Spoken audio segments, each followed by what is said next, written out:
17वीं शताब्दी का भारत, जहां एक ओर मुगल साम्राज्य अपनी चरम सीमा पर था, वहीं दूसरी ओर दक्षिण भारत की धरती पर एक ऐसा शिशु जन्म लेता है जिसने आने वाले समय में इतिहास की धारा को बदल दिया।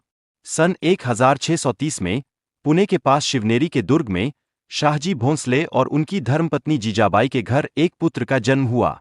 जीजाबाई एक धर्मपरायण, दृढ़निश्चयी और वीर स्त्री थीं। उन्होंने अपने पुत्र को रामायण, महाभारत, भागवत और धर्म ग्रंथों की कहानियां सुनाकर बचपन से ही उसके हृदय में धर्म, न्याय और पराक्रम की भावना बो दी। वे चाहती थीं कि उनका बेटा केवल एक जागीरदार का पुत्र न बनकर हिंदवी स्वराज्य का संस्थापक बने। बालक शिवाजी के जीवन में शिवनेरी का दुर्ग, उसकी ऊंची ऊंची प्राचीरें और चारों ओर फैली सह्याद्री की पर्वत श्रृंखलाएं ही उसका संसार थीं। वहीं पर वह खेलते खेलते घुड़सवारी, तलवारबाजी और धनुर्विद्या का अभ्यास करता। बचपन से ही उसकी संगत में मावले लोग थे जो मेहनती, ईमानदार और साहसी थे। उन्हीं के बीच रहकर उसने अपने भावी साम्राज्य के सिपाहियों की पहली झलक देखी। शाहजी भोंसले उस समय बीजापुर दरबार में उच्च पद पर थे। उन्होंने अपने पुत्र को भी कभी कभी युद्ध भूमि और राजनीति की बारीकियां समझाईं, परंतु शिवाजी के निर्माण में असली योगदान उनकी माता जीजाबाई का ही रहा। वे रोज गणेश और भवानी माता की पूजा करतीं और शिवाजी को बतातीं कि मातृभूमि एक माता है, उसकी रक्षा करना ही सबसे बड़ा धर्म है। जैसे जैसे शिवाजी बड़े हुए, उनके भीतर एक अलग ही सोच विकसित हुई। मुगल और बीजापुर के अत्याचार, जनता पर होने वाला शोषण, गांवों में फैली असुरक्षा, यह सब उन्होंने अपनी आंखों से देखा। उन्होंने तय किया कि वे एक ऐसा स्वतंत्र राज्य बनाएंगे जहां किसी भी धर्म, जाति या प्रजा पर अत्याचार न हो। किशोरावस्था में ही उन्होंने अपने कुछ साथियों, मावलों का एक गुट बनाया। इन साथियों में तानाजी मालुसरे, बाजी प्रभु देशपांडे, यसाजी कंक, नेताजी पालकर जैसे वीर शामिल हुए। यह गुट केवल मित्रों का नहीं बल्कि भावी स्वराज्य की सेना की नींव था। 16-17 वर्ष की उम्र में ही शिवाजी ने पहला साहसिक कदम उठाया। उन्होंने बीजापुर के अधिकार में आने वाला तोरना किला बिना अधिक रक्तपात के जीत लिया। यह विजय केवल एक किले की नहीं थी, बल्कि यह जनता के लिए आशा की किरण थी। इसके बाद उन्होंने राजगढ़, कोन्हाना और अन्य दुर्गों पर कब्जा किया। धीरे धीरे उनकी शक्ति बढ़ने लगी। बीजापुर दरबार इससे चिंतित हो उठा। अफजल खान नामक सेनापति को शिवाजी को परास्त करने भेजा गया। अफजल खान ने छल से शिवाजी को पकड़ने की योजना बनाई, परंतु शिवाजी ने अपनी सूझबूझ और तैयारी से उसका अंत कर दिया। प्राणघातक हमले से बचने के लिए उन्होंने अपने पास वाघनख रखा था। अफजल खान की मृत्यु के साथ ही शिवाजी का नाम पूरे दक्षिण में गूंज उठा।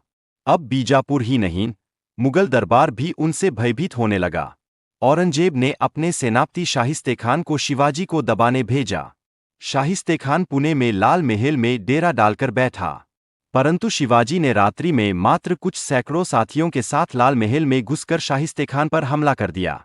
शाहिस्ते खान अपनी जान बचाकर भागा, पर उसकी उंगलियां कट गईं।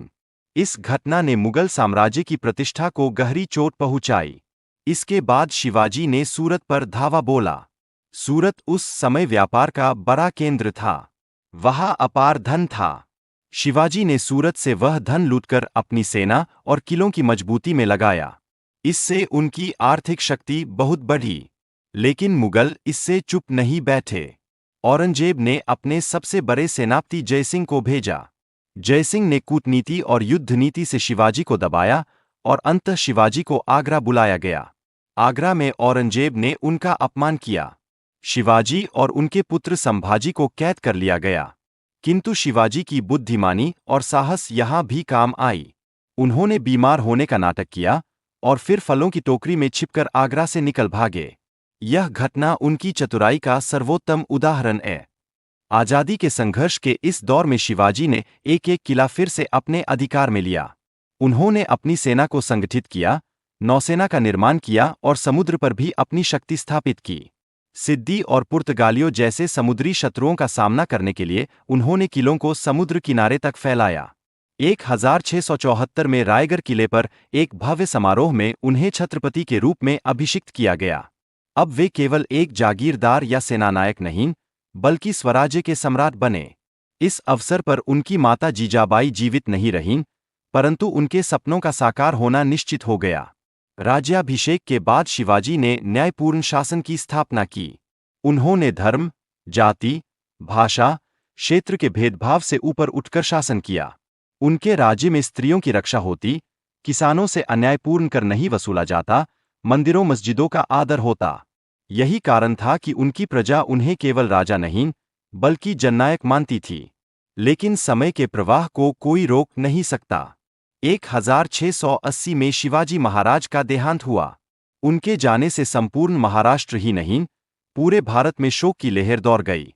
परंतु उनका स्वराज्य का बीज, जो उन्होंने बोया था, आगे जाकर विशाल वृक्ष बना। उनके उत्तराधिकारी संभाजी ने संघर्ष को जारी रखा। छत्रपति शिवाजी महाराज का जीवन केवल युद्ध और विजय की कहानी नहीं है, बल्कि यह न्याय, धर्म, साहस और संगठन की गाथा है। उन्होंने यह दिखा दिया कि यदि किसी के हृदय में मातृभूमि और प्रजा के लिए सच्चा प्रेम हो, तो वह किसी भी साम्राज्य को चुनौती दे सकता है।